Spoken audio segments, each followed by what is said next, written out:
আসসালামু আলাইকুম। আশা করি সবাই ভালো আছেন। আবারও আপনাদের মাঝে একটি লাভ স্টোরি নিয়ে আসলাম। আজকের লাভ স্টোরিটা হলো পাহাড়ে ঘুরতে গিয়ে পাহাড়ি মেয়ের সাথে প্রেম। তো আপনারা তো বুঝতেই পারছেন আজকে লাভ স্টোরিটা কী পরিমাণ সুন্দর হতে চলতেছে। তো হঠাৎ করে বন্ধুরা মিলে সবাই মিলে সিদ্ধান্ত নিলাম যে আমরা মধুপুর পাহাড়ে ঘুরতে যাব। তো আপনারা তো জানেন মধুপুর পাহাড়টা বিশাল এলাকা জুড়ে একটি পাহাড়। তো আমরা সে জায়গায় মূলত ঘুরতে যাই। তো ঘুরতে যাওয়ার পর সেই বাগানের পাশে একটি পেয়ারা বাগান রয়েছে। তো সেই পেয়ারা বাগানে আমরা চলে যাই, কারণ আমার এক কাছের বন্ধু বলতেছে তার নাকি পেয়ারা খেতে মন চাইতেছে। তো বাগানের ভিতরে আমরা চলে যাই, কাউকে পাইতেছিলাম না, যেহেতু গাছে অনেকগুলা পেয়ারা ছিল। তো চাইলেও তার সেগুলো পেরে খাওয়া যাবে না মানুষ ছাড়া। তো অনেক খোঁজাখুঁজি করার পর একজনকে খুঁজে পাই, আর তার কাছ থেকে জানতে পারি এই বাগানটা নাকি তাদেরই। তো তাকে বলি যে এখান থেকে কি পেয়ারা বিক্রি করেন। তো সে বলে যে ওরকমভাবে বিক্রি করে না, তো আপনারা যেহেতু আইছেন তো নিয়ে যান।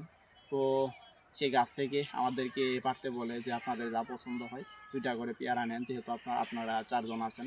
তো আমরা 2টা করে পেয়ারা নিইনি, একটা করে পেয়ারা নিছি, কারণ যেহেতু পেয়ারাগুলা অনেক বড় ছিল, তো একটার উপরে খাওয়া যাবে না।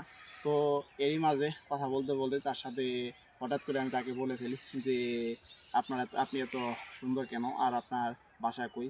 তো সে বলে যে তাদের বাসা নাকি এই পেয়ারা বাগানের পরে যে একটা বাড়ি দেখা যাইতেছে ওটাই নাকি তাদের বাসা। তো আমি বলি যে কোনো কিছু মনে না করলে তো পরবর্তী সময় যদি আসে আপনার সাথে কিভাবে দেখা করবো, কীভাবে কথা বলবো, আপনার ফোন নাম্বারটা দেওয়া যাবে। তো সে বলে যে হ্যাঁ অবশ্যই ফোন নাম্বার নেন। তো আমি আমার ফোনে ফোন নাম্বারটা নিই। তো এরই মাঝে বন্ধুরা সবাই ডাকতেছে আমাকে, আর বলতেছে যে আমরা চলে গেলাম, তাড়াতাড়ি আসো। তো তার সাথে তখন আর ঠিকমতো কথা বলতে পারি নাই, তো এখান থেকে চলে আসি।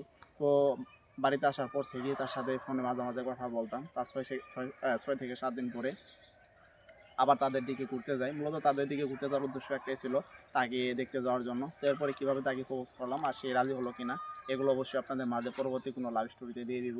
তো আপনারা এতক্ষণ পর্যন্ত যারা আমার লাভ স্টোরিটা শুনলেন তারা সবাই ভালো থাকবেন।